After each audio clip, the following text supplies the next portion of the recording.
Hello and welcome to Nithrania Game Club. My name is Branislav Berec and you're watching Game in a Nutshell, the series of videos in which we teach how to play various board games. Today we're going to learn how to play the game called Pingyao, the first Chinese banks. Now I only have the Chinese version of the game, but don't worry, the game uses numbers and icons and is basically language independent, so you will learn everything you need to know to play this game. And to be honest, having a Chinese version really adds to the atmosphere and it's really thematic. The game comes with the solo rules as well, and I will explain this solo mode at the end of the video because it's really great and challenging. So here's how it plays. To set up the game, place the game board in the middle of the table. Divide these branch tiles into 3 groups. These are level 1 branches, these are level 2 and level 3. Shuffle each pile and place them next to the game board. Take these government tiles and place them face up next to the game board. In a 2 or 3 player game, use only 1 tile of each type. Shuffle the remittance cards and again place them next to the game board. Then cover this county government action space and also the Confucian Temple action space. They will not be used in the first 2 rounds. Finally, place the round marker on the space for the first round.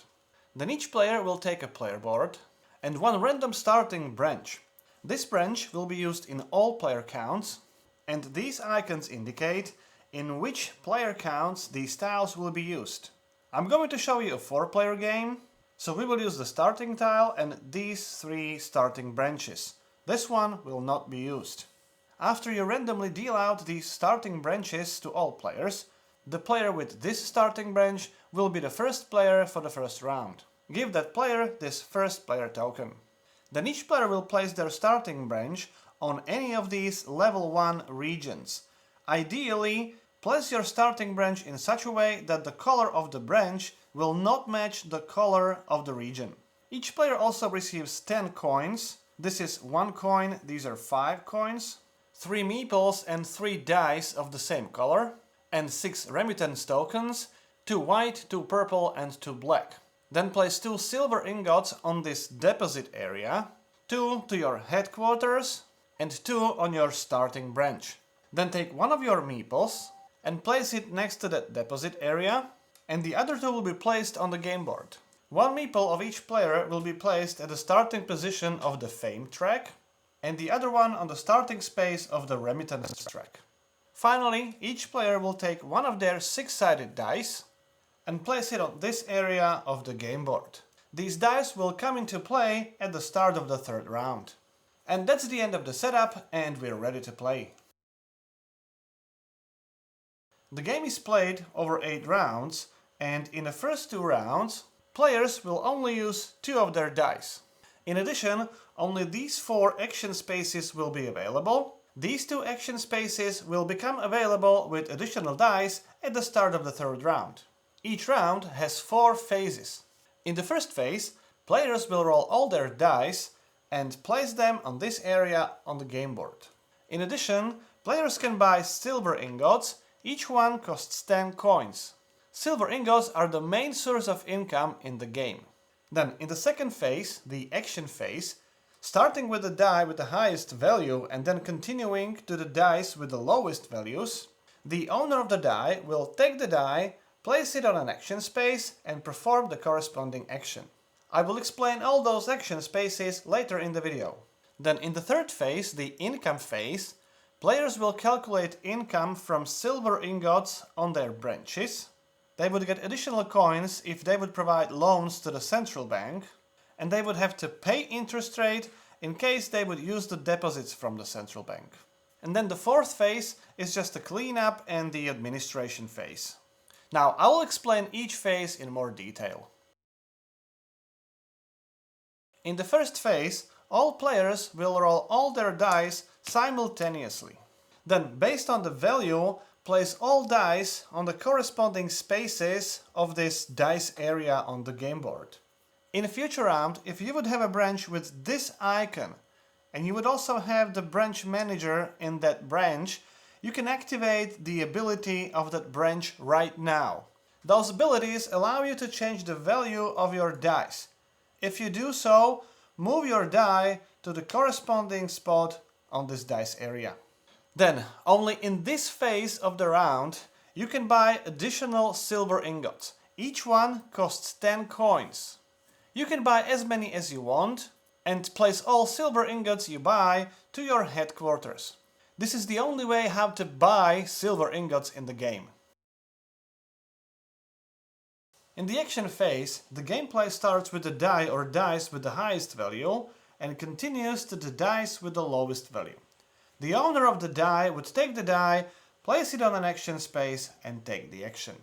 If there are multiple dice with the same value, dice are resolved in the turn order, starting with the first player and then continuing in a clockwise direction. So in this example, since the yellow player doesn't have any dice here, first one to act is the red player. He would pick one of his red dice and take an action with it. Then it's the green player's turn, they would have to take the turn, and then the blue player would pick one of their blue dice and take an action with it. Then the game continues to the red player who would use their final die, and then the blue player with the remaining die. Then the yellow player would take action with this die, and finally the green player. When you place the die on an empty action space, immediately perform the action. I'll describe all those actions in a minute.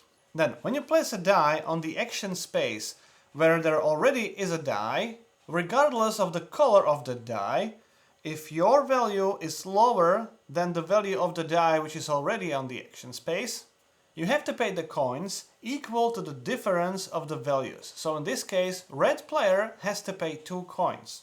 If you would use the Grand Manager die, the cost is reduced by 1. So in this case, the difference is 2, but the red player would only pay 1 coin.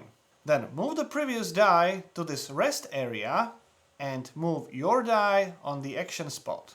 Then you can perform the action. If you wouldn't have enough coins to pay for the action, you may not take that action. If you place a die with the higher value than the die which is already on the action space, you gain coins equal to the difference. So in this case, green player would gain 1 coin. Move the die to the rest area and place your die on the action spot. If you use your Grand Manager die, you gain 1 additional coin. So in this example, green player would take 2 coins. And finally, when you have a die with the same value as any other die, either in the rest area or on the action space, you may not use that die at all. So when you're not really happy with the value of the die you have to use, you can re-roll the die. You can re-roll it once, and the price for re-rolling the die is right below the die space. Re-rolling 5s and 6s will cost you 2 coins. Re-rolling any other die will cost you 1 coin. So after re-rolling the die, you have to use that value immediately. You don't have to wait even if it's lower number. You simply use that number immediately. One last note, if you have less than 5 coins, you can discard your die without taking action and gain 3 coins instead. Now I'm going to explain all the action spaces in detail. The first action space, the Armed Escort Agency, allows you to open a new branch. Now, thematically, bankers had to transport a huge amount of physical silver ingots to the new region as the initial funds for the new branch.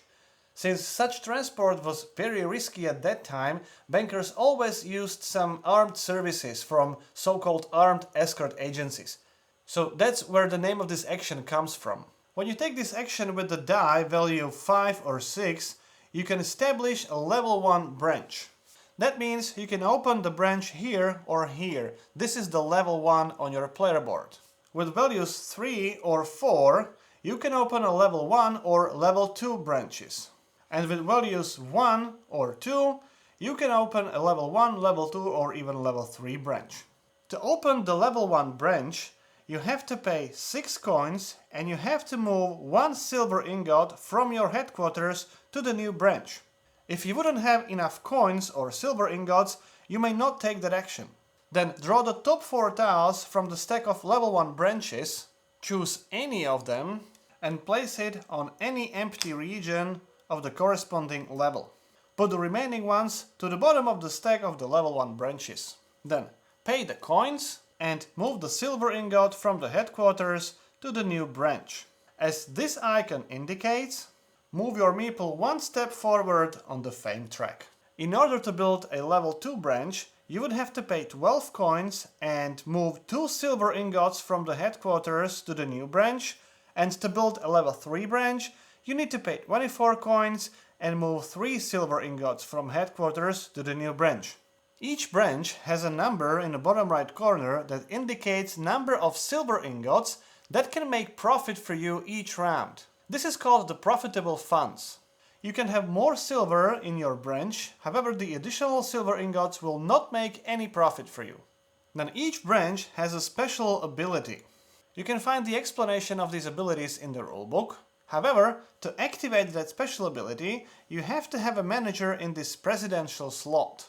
I'll talk about these managers later in the video. Some branches, like this starting tile, or these kind of tiles, don't have the president slot. Their special abilities are active immediately and permanently. When choosing a new branch, keep in mind that you may not have 2 branches with the same special ability. Level 2 and Level 3 branches have these management slots. If they're occupied by a manager, each manager increases the profitable funds by 1. So both of these branches have the profitable funds increased to 3 silver ingots, and with additional manager in this slot, this branch could have 4 silver ingots, which could make profit each round. Note that you can have these manager slots occupied before you occupy the presidential slot. With this action, you can earn some money by making a remittance. During this historical period, secure delivery of huge amounts of cash was a big problem. This is why the remittance business has emerged. A merchant would deposit the cash in a local branch and get the banknote, and after arriving at the destination, he would hand the banknote to a branch in that region and withdraw the cash from there. So in the game, this is represented by the remittance action. When you take this action, draw a card from the remittance deck and place it next to your player board on one of these remittance slots. Based on the value of your die, if you use the values 5 or 6, you can use the 1 round remittance slot. If you use values 3 or 4, you can use the 2 rounds remittance slot, and with values 1 or 2, you can use any remittance slot.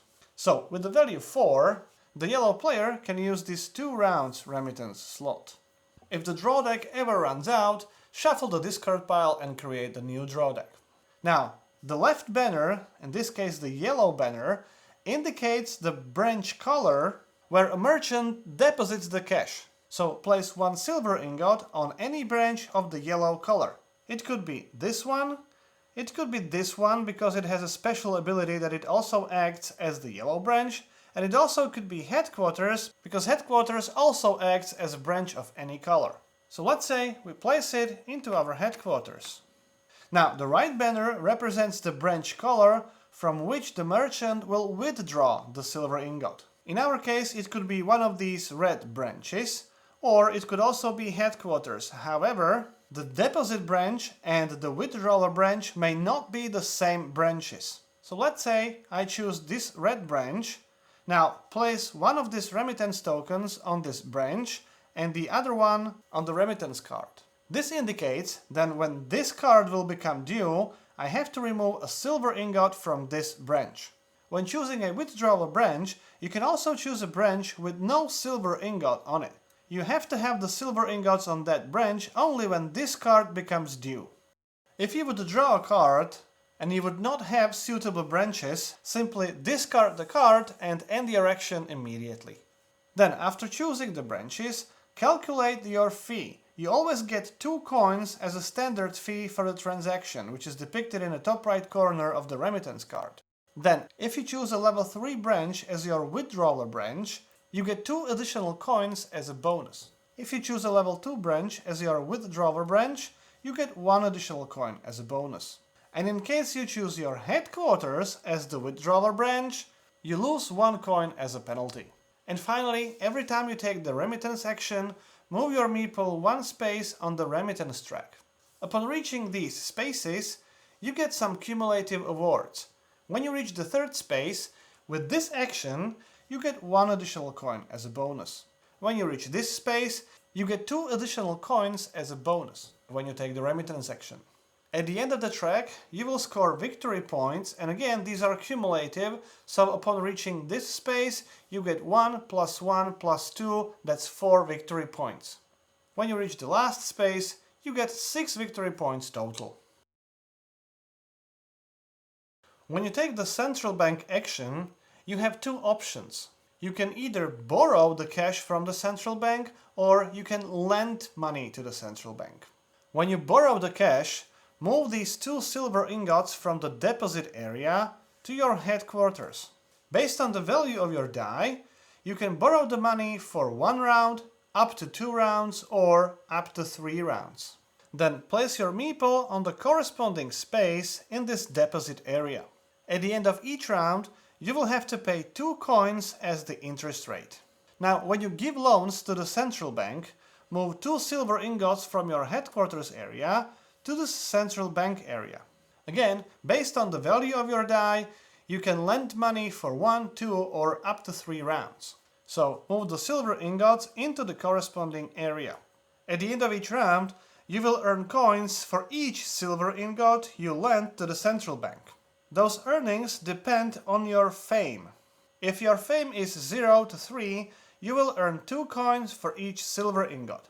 If your fame increases to 4, you will earn 3 coins for each silver ingot, and if your fame becomes 10 or more, you get 5 coins for each silver ingot. This increase of earnings is also indicated below the fame track. Each slot can contain maximum 2 silver ingots, and you can have maximum 4 silver ingots in the entire loan area.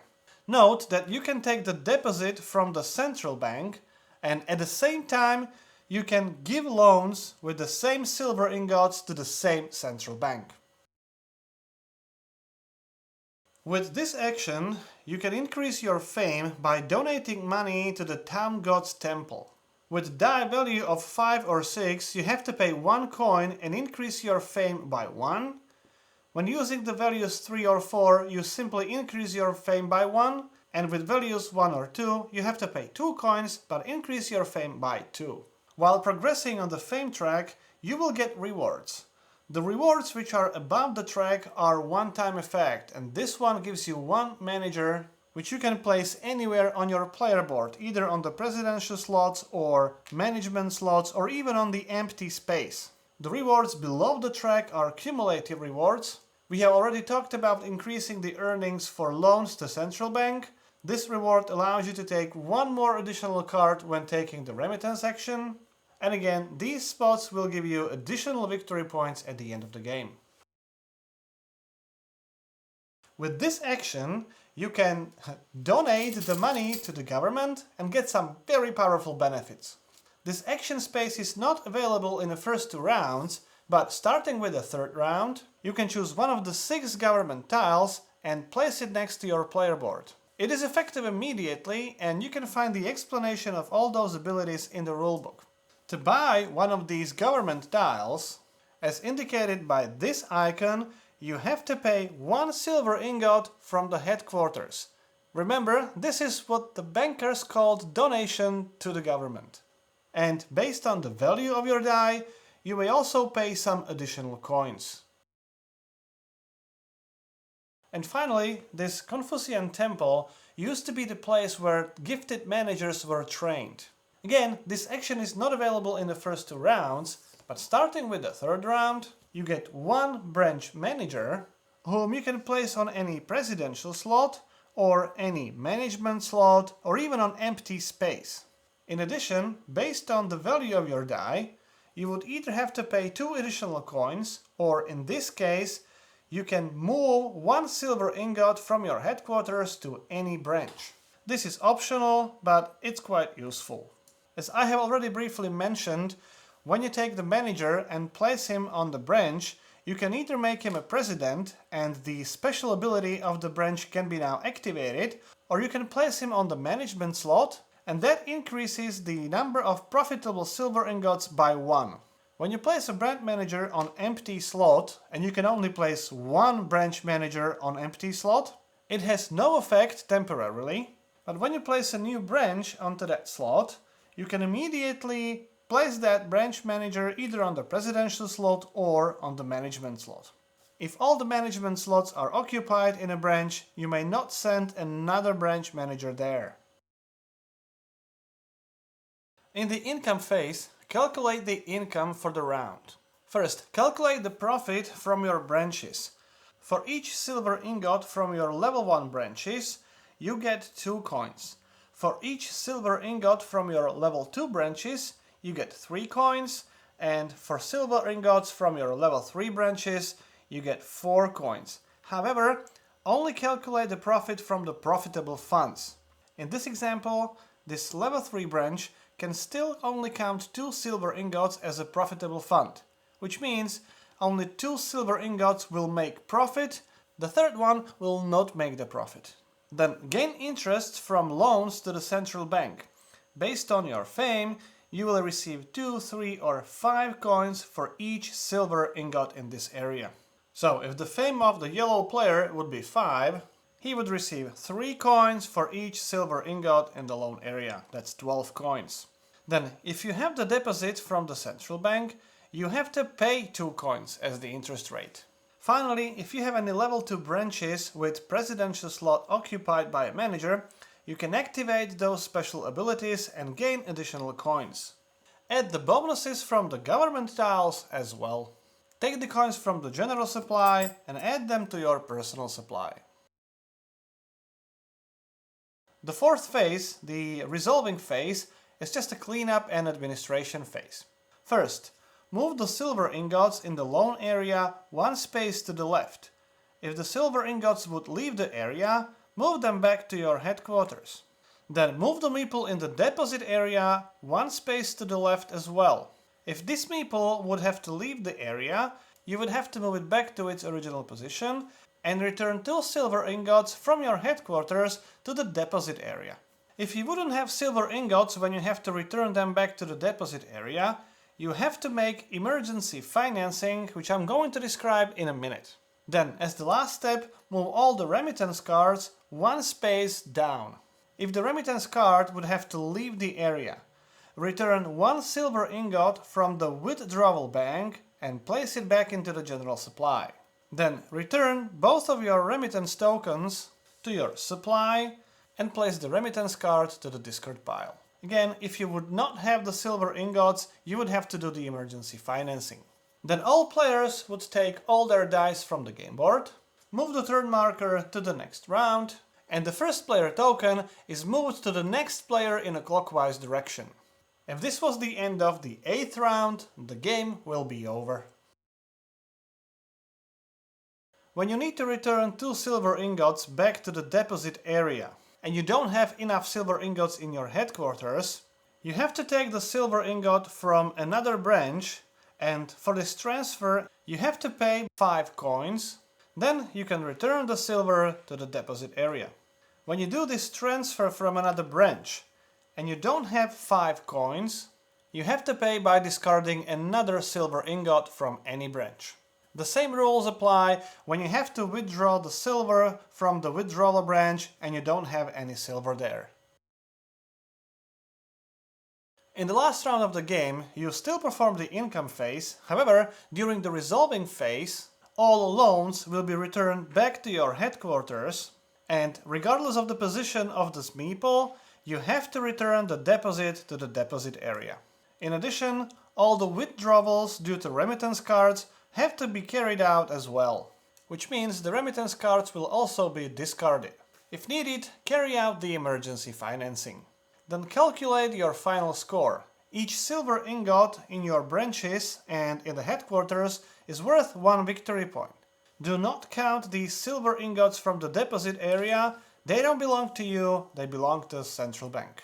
Then, as this icon indicates, each level 2 branch is worth 1 victory point, and each level 2 branch is worth 2 victory points. Then every 2 branch managers are worth 1 victory point. However, don't count the branch managers on empty spaces. If you have branch managers on presidential slots on the level 3 branches, add victory points from their special abilities. then each 10 coins is also worth 1 victory point. And don't forget to add the victory points from the tracks. Whoever has the most points is the winner. In a 3-player game, all the rules are the same as in the 4-player game. The only difference are the starting branches. You have to use the ones with this 3 symbol. So these two will not be in the game. And you will only use one government tile of each type. In a 2-player game, only these 2 starting branches will be used. And again, you will only use one government tile of each type. And after both players choose the color of their dice, the dice of the colors not chosen by any player will be called public dice. In a 2-player game, there is additional phase added at the start of each round. First, take all public dice and note that in the first and the second round you will only use 4 dice. Then roll these dice. Then the first player in a player order may take any die and either place it on rest area of any available action, and note that these 2 action spaces are not available in the first 2 rounds, or he may take the die and discard the die. Then the second player in a player order has to pick 2 dice, and again he has the same options, either placing them on the rest area of any available action space or discarding the die. Then the turn order comes back to the first player, and that player would take the last die and either place it on the rest area of any available action space or discard the die. Each rest area can hold maximum 1 public die. Starting with the 3rd round and then for the rest of the game, there will be 6 public dice available, and the first player in the player order will have to take 1 die, then the second player will take 2 dice, the first player will again take 2 dice, and the second player will take the last die. The options are the same, either place them on the rest area or discard the die. The purpose of placing these public dice on the game board is to block players to use the die with the same value as the die in the rest area of that action space. Since this game comes with a great solo mode, I decided to explain it in this video as well. You will only use this starting branch, however, it will only have 1 silver ingot, and your headquarters will also contain only 1 silver ingot instead of 2. All your dice will be available from the first round. The same applies to the action spaces, all of them will be available from the first round. Similar to 2 and 3-player games, you can only use 1 government tile of each type. Then take these story cards, shuffle them, and randomly choose one of them, which first indicates the government tile you start the game with, and second, it indicates the objectives for the normal mode and for the hard mode. In this example, for the normal mode, you have to reach the 11th spot on the remittance track, you have to have at least 2 level 3 branches and 30 victory points at the end of the game. You can put the remaining story cards back into the box, they will not be used in the game. Then take these event cards, shuffle them and randomly choose 8, 1 card for each round of the game. Now at the start of each round, flip the top event card and then roll and distribute public dice based on this table. So for the remittance action space, first roll a 6-sided die and it will go to the rest area, and then roll any 4-sided die and that will go on the action space. You can use dice of any color, except your color obviously. So first, the 6-sided die, as per instruction, it goes to the rest area, and then the 4-sided die will be placed on the action space. Now continue like this with all action spaces, and if there's only 1 die depicted, it goes on the action spot. After that, the game board may look like this. Each event card gives you 1 quest.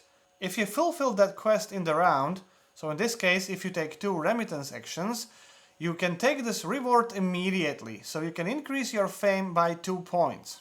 If you don't fulfill the quest, nothing happens, but you will not be able to fulfill the quest in later rounds. All other rules are the same, and at the end of 8th round, at the end of the game, you win the game on normal difficulty if you fulfill all these objectives, and if you meet all the requirements from the bottom of the card, you win the game on hard difficulty.